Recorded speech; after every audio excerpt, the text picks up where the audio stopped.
My name is Felice McClendon, and it is an honor and a glory to share my story. I'm not a grandma, but I will say that I had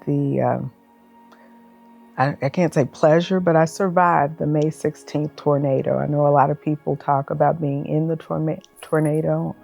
I wasn't the only person that this happened to. When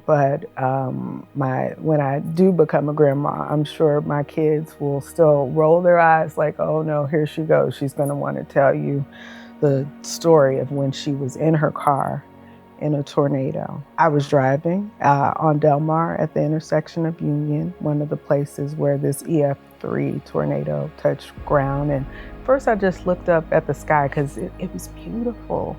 And then all of a sudden the sky, I said, oh, I've never seen a sky like that. It was stuff kind of swirling. I was like, those aren't birds. What is that? And then I looked down and there was a car just beelining directly at me. And I'm honking, like, the irony is I'm honking like, please don't run into my car. Don't hit my car, right? Because this car is driving backwards at like Formula One speed. That's because she could see what I couldn't, which was trees were flying around in the air like toothpicks. And I see a tree coming for my car. And then before long, the windows started exploding, one right after the other. Windows are exploding. I'm like, it's not a drill. And so I get down.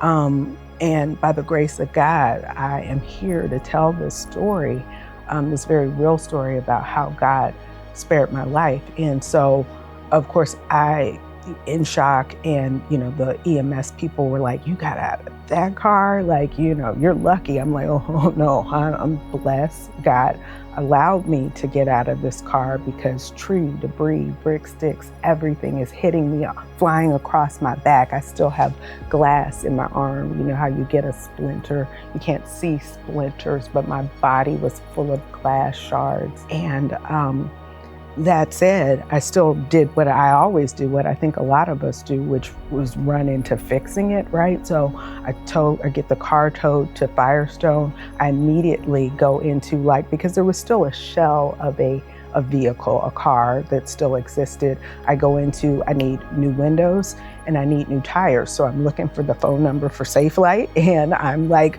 put some new tires on my car. I talked to the insurance adjuster, and I'm gonna make 4 quick points for you. But the first one is, it's okay to show your scars, show your shards, if you will, right? I was broken and I was immediately just going into covering things right back up, putting the windows on, putting the tires on. But the insurance adjuster is like, ma'am, I don't think you realize how hard you've been hit. And I think a lot of us are like that we are walking around with damage, with brokenness, and we don't even realize how hard we've been hit. I appreciate so much that Pastor Carlos was just a few weeks ago when he was talking about, if you ask me, am I okay? If you got 45 minutes, I'll let you know I'm not okay.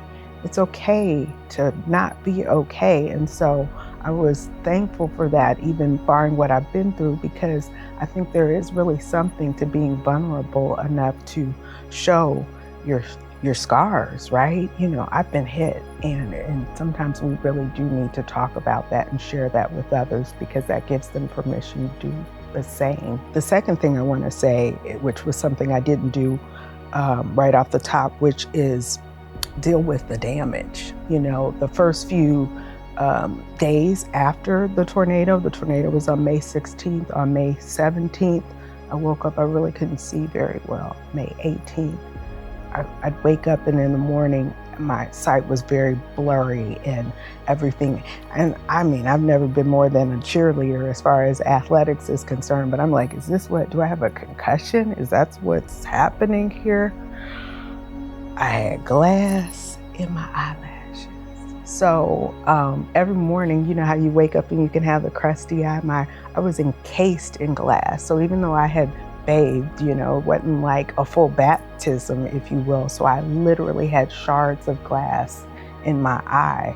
And that made me think about that Matthew 7 scripture where it talks about, why do you look at the speck in someone else's eye when you should be dealing with what's in your own eye. And man, you talk about making it make sense. That scripture really came home because I literally had to deal with the damage. That's point number 2, deal with the damage, right? So it's one thing to acknowledge that you've been through something, but the second thing is to deal with it. And I think it's really easy to just, you just keep moving and go into recovery mode so quick you don't really deal with the log in your eye. But I had to deal with the fact that I was walking around with glass in my eye and really would have just gone on to have an obstructed view.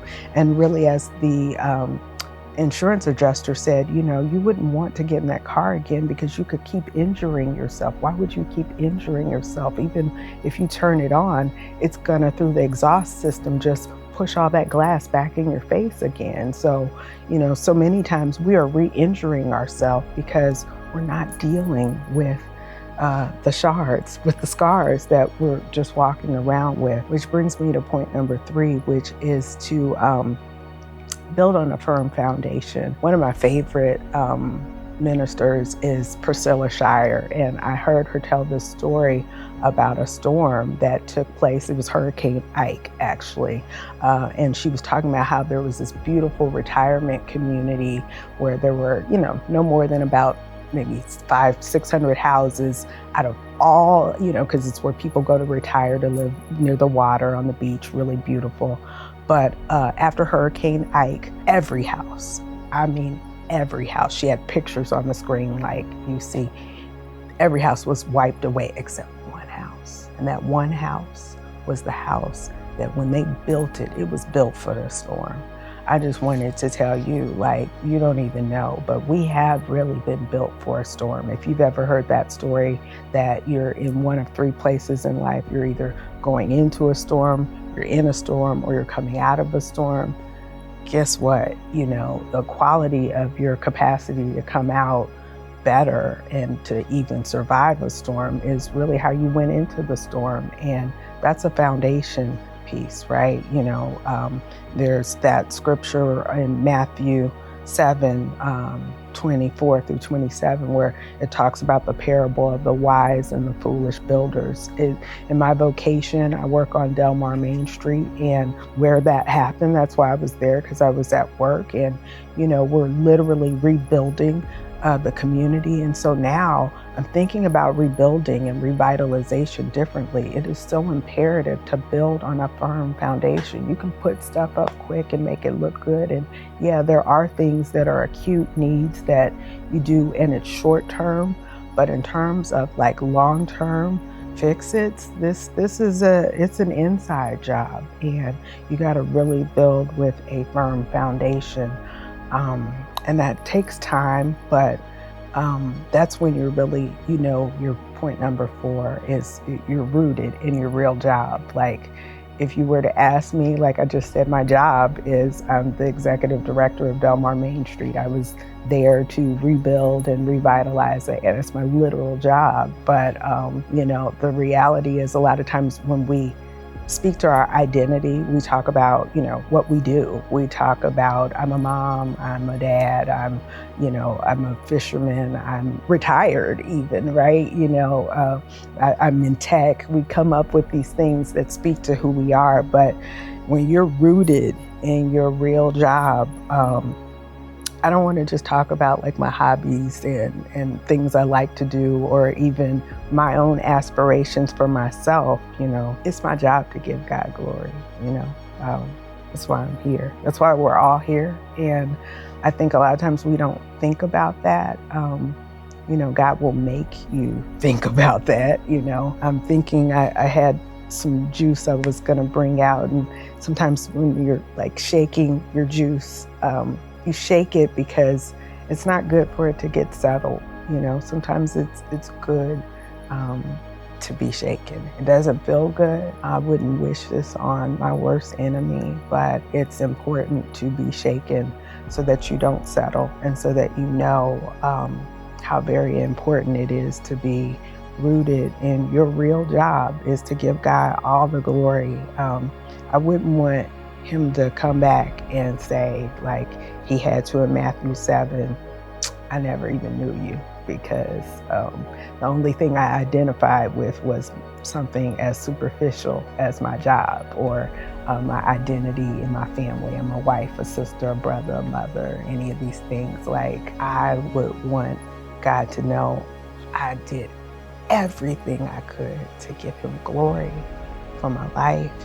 And our lives are not our own. And never is that made more clear than when you're in a storm. So I hope I said something that encouraged you. And don't get me wrong, when I say job, you don't have to work for this. You know, it's already been paid. It's like literally the only job you can have, not get fired, because he already paid the cost. But for that reason, you got to show up, admit you're broken, and maybe be vulnerable so that someone else can be helped, because our lives are not our own. Give God all the glory.